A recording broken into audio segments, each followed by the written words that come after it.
Welcome to Infinite Findings, where we explore the world's most profound mysteries and the forces that shape our planet in ways most of us never even consider. On Tuesday evening, while millions of people across the globe had their eyes fixed on Japan, something extraordinary was happening thousands of miles away. On the west coast of the United States, the ground itself was rewriting history. A fault line that most Californians couldn't name even if their lives depended on it was about to prove it was far more active than anyone had realized. And this wasn't the beginning of the story. This was the second movement in a terrifying symphony that had started just weeks earlier. But what made this sequence of events so unsettling wasn't just the earthquakes themselves. It was what they revealed about the systems meant to warn us. The fault lines we didn't know were loaded with danger, and the possibility that the West Coast might be entering a new phase of seismic awakening. Within hours of the initial rupture, scientists flagged something that should have sent shockwaves through every news outlet in the country. Over 160 seismic events in a single night, on a fault that, until recently, had barely even registered on the scientific radar. This is the story of what happened in those critical hours, what came before, and what it all means for the millions of people living in the shadow of California's most overlooked threat. At precisely 7:40 and 6 seconds on that Tuesday evening, Pacific time, the Earth's crust fractured. The location was 5 miles east-southeast of Cloverdale, California, a quiet town that would soon find itself at the center of a geological puzzle. The initial measurement came back at 4.3 on the magnitude scale. Within an hour, it would be revised upward from an initial reading of 4.2. The depth was strikingly shallow, roughly 3.5 miles below the surface. In earthquake science, that proximity to the surface matters profoundly. It means the shaking that people experience is concentrated and intense relative to the energy being released. The Northern California Seismic Network, which operates its own independent monitoring system, placed it slightly deeper, but the difference was negligible. Either way, the rupture originated in the shallow, brittle upper layer of the crust, the zone where earthquakes do their most noticeable work. Remarkably, despite its size and proximity to populated areas, this earthquake caused no deaths. No buildings collapsed. The automated damage assessment systems issued green alerts for both fatalities and economic loss, the lowest threat level on their scale. To any ordinary observer, it would have seemed like just another minor seismic event on the West Coast. But then the reports started coming in. Over 520 people filed felt reports, creating a geographic map of the shaking's reach. It was felt in Healdsburg. It was felt in Geyserville. It rippled through Middletown and Kelseyville nearby. It traveled over 100 kilometers to Roseville and Elk Grove.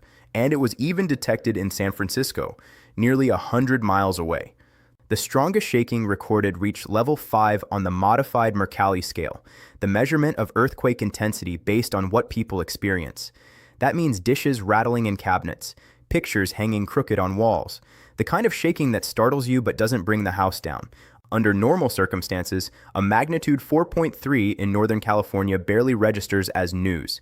It gets a paragraph in the local news section, maybe a map graphic. Then it disappears from public consciousness by the next morning. This earthquake was fundamentally different, and the reason why would take hours to become clear. Within the first few hours after the rupture, the United States Geological Survey released its analysis, and there, buried in the data, was the number that should have made this a story commanding national attention. The agency did not classify this as an isolated event. They classified it as a potential main shock. That single word, potential, carries within it all the uncertainty and complexity of earthquake science itself. But here's what made that classification so significant. In the hours following the initial rupture, more than 160 seismic events were associated with it. 160. Let that number sink in for a moment. This wasn't a handful of aftershocks gently dissipating over time. This was a swarm, a cascade, a sign that something much larger than a single rupture was unfolding beneath the surface. Aftershock sequences follow patterns that scientists understand quite well. They're predictable in statistical terms. When a single locked patch of a fault gives way and settles, you typically get a limited number of small aftershocks, maybe a dozen, maybe fewer. They decay quickly and quietly, fading into the background noise of seismic activity. But a sequence producing over 100 events? That's not predictable. That's not normal. That's high productivity, and high productivity means something specific about what's happening in the rock beneath the surface. When a broad volume of the Earth's crust sits on the edge of failure, locked in place by friction but bearing enormous stress, one rupture can trigger a cascade reaction. The moment one piece of that system fails, the stress redistributes instantaneously to everything around it. It's like dominoes, except the dominoes are blocks of rock under incredible pressure. That's what 160 events represents. It's not one patch breaking, it's an entire section of the crust actively reorganizing itself in real time. The forecast models went even further. They predicted at least one aftershock of magnitude 3 or greater would follow within the next week. That window opened Tuesday night. It remained open for approximately 5 more days. The clock was ticking on an evolving situation that most of the country didn't even know was happening. None of this would have mattered had the earthquake struck somewhere remote, somewhere far from human civilization. But it didn't. And that's where the story truly becomes urgent. The epicenter sat squarely on the Maacama fault system. And this is the part where most Californians draw a blank. Almost nobody outside of working seismology knows this fault's name. The Maacama fault is a right lateral strike slip fault, which means the blocks on either side slide horizontally past each other, moving northwest to southeast, cutting through the Northern California coast ranges. It's positioned east of the San Andreas, the more famous fault that dominates public perception of California's seismic hazards. The fault dips at an angle between 50 and 70 degrees toward the east. It carries a substantial share of the motion between two massive tectonic plates, the Pacific Plate and the North American Plate. This motion has to go somewhere. The San Andreas can't absorb all of it by itself. So the Maacama handles a significant portion of the stress that's constantly being applied by these slowly grinding plates. The slip rate of the Maacama is approximately 9 millimeters per year, plus or minus 1.5. That's according to the deformation model built for the 2023 National Seismic Hazard Model. For comparison, the San Andreas in the same region moves at roughly 24 millimeters per year, the highest rate on the local map. Yet despite this faster motion, that section of the San Andreas has produced almost no cataloged earthquakes. It's a silent killer, loading stress year after year without obvious warning. The Maacama, meanwhile, does something that many faults don't. It creeps. Creep is one of those fascinating geological processes that exists in a strange middle ground. It's slow, continuous aseismic movement. The blocks on either side sliding past each other without producing an earthquake at all. It's like the fault is breathing, releasing pressure through a constant grinding motion rather than sudden ruptures. On the Maacama, that creep rate ranges between 2 and 6 millimeters per year. You can actually see it in the world above. Curbs that cross the fault trace show measurable sideways offsets. Pavement has been slowly sheared. Infrastructure tells the story of centuries of silent slipping. In public conversations, creep gets described as a pressure release valve. It sounds reassuring. It sounds like a safety mechanism. It's also deeply incomplete. Researchers who documented this fault's recent behavior made a crucial point. While creep does bleed off some of the potential seismic energy that would otherwise accumulate, it doesn't solve the problem. There is still seismic strain building along this fault. This strain will be released in earthquakes. Eventually, do the math. If the fault is slipping 9 millimeters per year and creep accounts for 2 to 6 of those millimeters, then somewhere between 3 and 7 millimeters per year is not being released aseismically. That residual movement doesn't disappear. It doesn't fade away. It accumulates as elastic strain in the rock. It waits. It stores energy. And periodically, that stored energy is released in ruptures like the one on Tuesday night. But here's where the story takes a darker turn. This earthquake on Tuesday was not the first occurrence on this fault in recent weeks. On the morning of June 24th of this year, something far more significant had already happened. At 8:10 local time on that June morning, the ground near Ukiah in Mendocino County began to move. The magnitude was 5.6. This wasn't an aftershock. This wasn't a minor tremor. The United States Geological Survey confirmed that this was the largest earthquake ever recorded on the Maacama fault in their entire catalog. In nearly 90 years of instrumental seismic recording, the Maacama had never produced anything this large. The location was significant. The epicenter was directly beneath a Buddhist monastery nestled in a sparsely populated stretch of mountainous forest. The shaking close to the epicenter was severe. Seismometers within 10 kilometers recorded intensities between 6 and 8 on the modified Mercalli scale. Imagine your house shaking so violently that structural damage occurs. That's what those closer to the epicenter experienced. The impact model estimated that roughly 10,000 people experienced intensity 7 shaking. Over 4,500 people filed felt reports. The power went out for thousands of residents across Mendocino County. There was property damage, there were injuries. The focal mechanism of the earthquake matched the Maacama perfectly. One nodal plane oriented northwest to southeast, dipping exactly 54 degrees to the northeast. This was textbook Maacama rupture behavior, consistent with everything scientists know about the fault's geometry and the seismicity it produces. So now consider the timeline. On June 24th, the Maacama produced its largest recorded earthquake. On Tuesday evening, exactly 34 days later, the same fault produced another significant rupture. This second earthquake was smaller, measuring 4.3, but it came with an unprecedented swarm of 160 plus aftershocks. And the location was telling. This second rupture occurred 55 kilometers to the south-southeast along the same structural trend. It wasn't on a different fault. It was on the same fault, in a different location, weeks after the first major rupture. 2 notable earthquakes, 5 weeks apart, on a fault that had never before produced a cataloged event above magnitude 5.6 in the entire instrumental record. The Maacama had broken its previous record in June. It was doing something noteworthy again in late July. Whatever was happening beneath the surface, the system was not at rest. Now, this is an important moment to be precise with language. None of this means a large earthquake is definitely coming. The instrumental seismic catalog is remarkably short in geological terms. We've only been recording earthquakes instrumentally for about 150 years. That's a blink of an eye in the life of a fault system. Short catalogs have a way of creating the appearance of patterns that turn out to be statistical artifacts. They're flukes of sampling, not necessarily signs of a new regime. But what it does mean is crucial. The Maacama fault, a structure the vast majority of Californians had never heard of before this summer, has now demonstrated twice within 5 weeks that it is doing something extraordinary. It's activated. It's producing larger events than anything in the modern record. The question of what comes next hangs over anyone paying attention. The June 24th earthquake taught another uncomfortable lesson that extended far beyond Northern California. Shake Alert is the earthquake early warning system for the entire West Coast.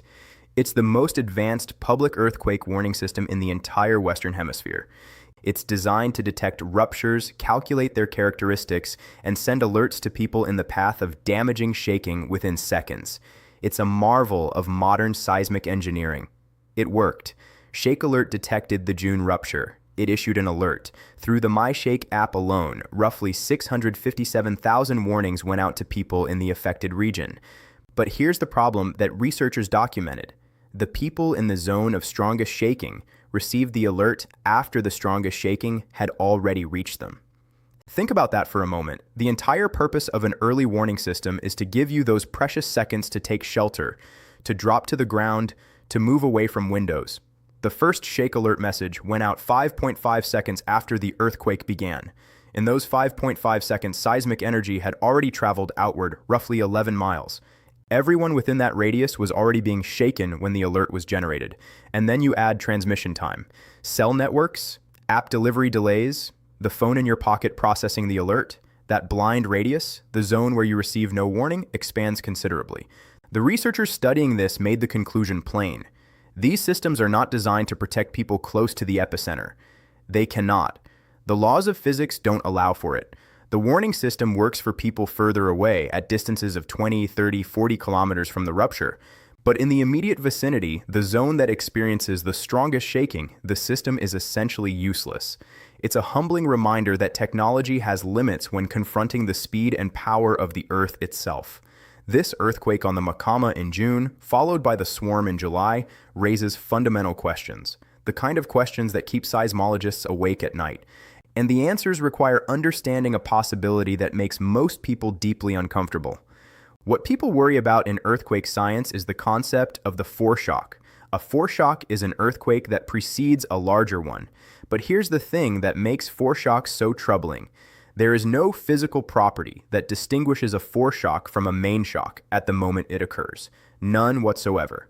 The classification is available only in hindsight after a larger earthquake has already struck, and you can look back and say, that smaller event was actually a foreshock. The base rates have been established through careful statistical analysis. After any given earthquake, roughly 6% of the time, a larger event follows within 3 days. About 5% of the time, a larger event follows within a week. That means 19 times out of 20, nothing bigger comes. Those odds don't vary much across the magnitude range from 3 to 5. So, statistically, a magnitude 4.3 is about 95% likely to be the largest event in its own sequence. The odds favor it being the main shock, not a foreshock. But that 5% probability, the case where something larger follows, cannot be identified in advance by anyone with any instrument. No warning system, no matter how sophisticated, can tell you before a large earthquake strikes whether the small one you just felt was a foreshock. This was proven in 2016 when a magnitude 7.0 in Ecuador was preceded by a magnitude 6.7 that nobody flagged as a foreshock. It was identified as a foreshock 28 hours after it occurred, when it was too late. In 2011, the magnitude 9.0 earthquake off Tohoku, Japan, was preceded by a magnitude 7.3 that nobody recognized as a foreshock either. Japan learned that lesson. It's been applying it actively. The Japanese Meteorological Agency has warned that strong aftershocks remain possible for a week following Tuesday's initial rupture in Kumamoto. The highest risk window is concentrated in the 2 to 3 days immediately following the rupture. That window closes around today and tomorrow. The Prime Minister has publicly told residents in the worst-hit areas to prepare for another earthquake of similar scale. Not because he has secret information, but because Japan's seismic protocol, forged in the lessons of 2016, demands exactly that warning. By Tuesday evening in Japan, more than 60 aftershocks had already been recorded. The largest was a magnitude 6.1. That's almost exactly what standard aftershock statistics predict for a magnitude 7.1 main shock. The pattern was developing according to models. The two largest early aftershocks were positioned roughly 35 kilometers south-southwest of the main shock, aligned along the Hinagu structural trend. The pattern was unfolding, and Japan was watching it unfold in real time. But while the world's attention was fixed on Japan, something else was happening. On the same stretch of the Pacific Plate boundary, where the forces that created Japan's earthquake system originate, two more unusual signatures appeared. This is where the story expands beyond California and Japan into a global observation of tectonic systems under stress.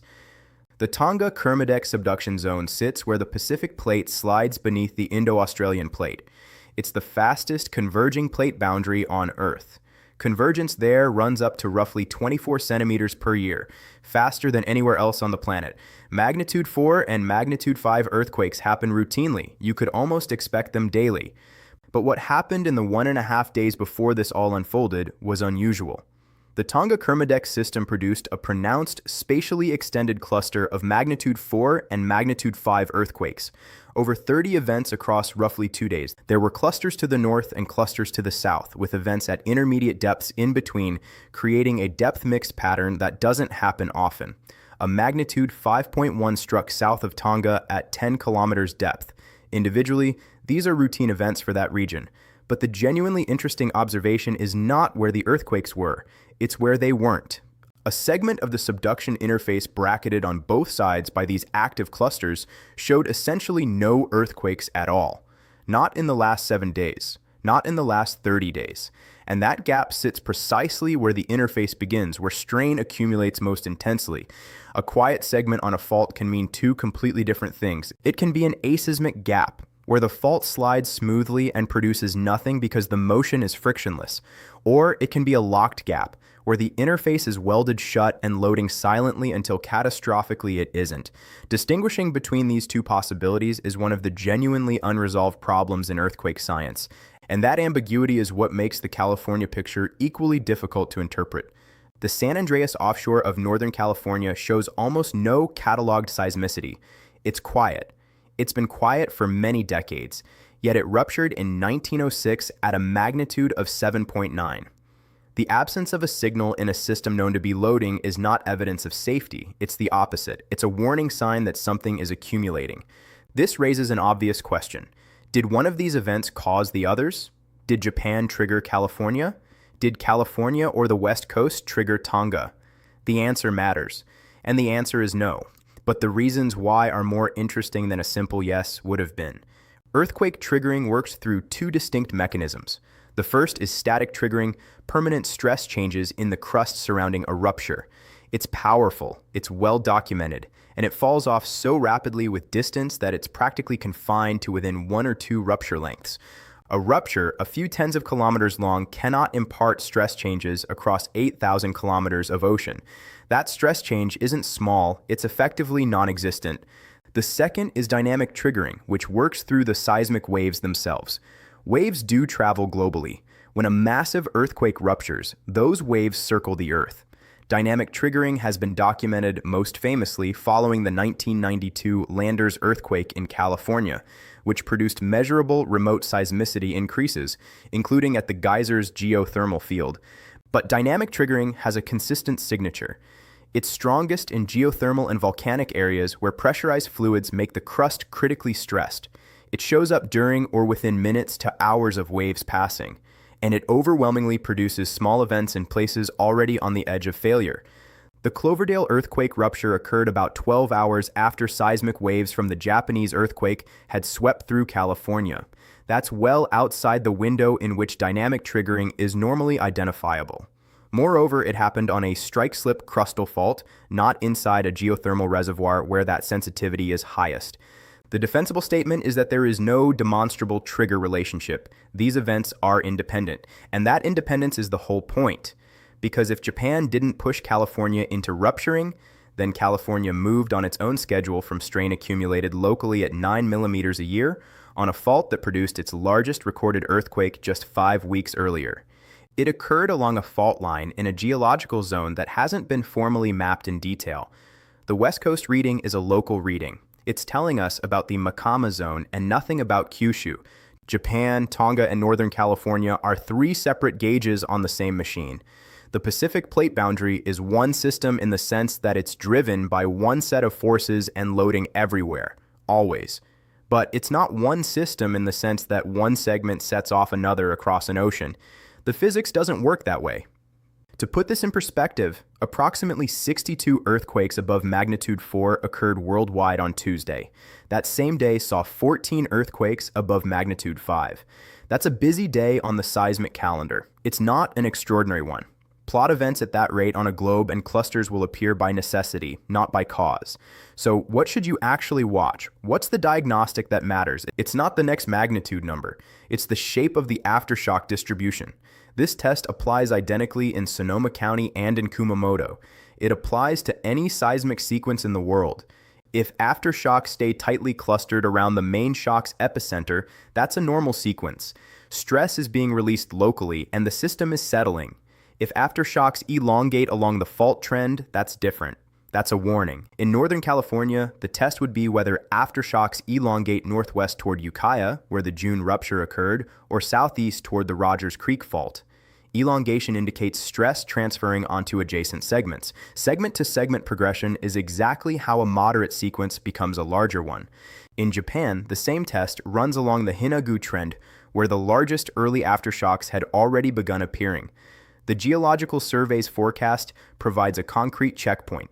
At least one magnitude 3 or greater earthquake is expected in the Cloverdale sequence within a week of Tuesday's rupture. But where that event lands matters far more than whether it happens. The location tells the story of what's happening to stress distribution across the fault system.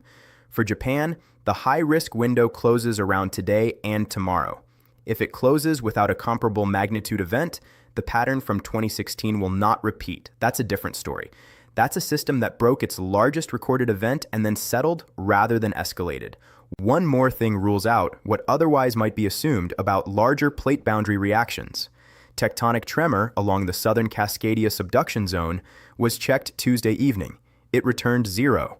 After running 307 tremor events across the margin wide on July 14th and 382 beneath the southern margin on July 24th, the checking came back showing nothing.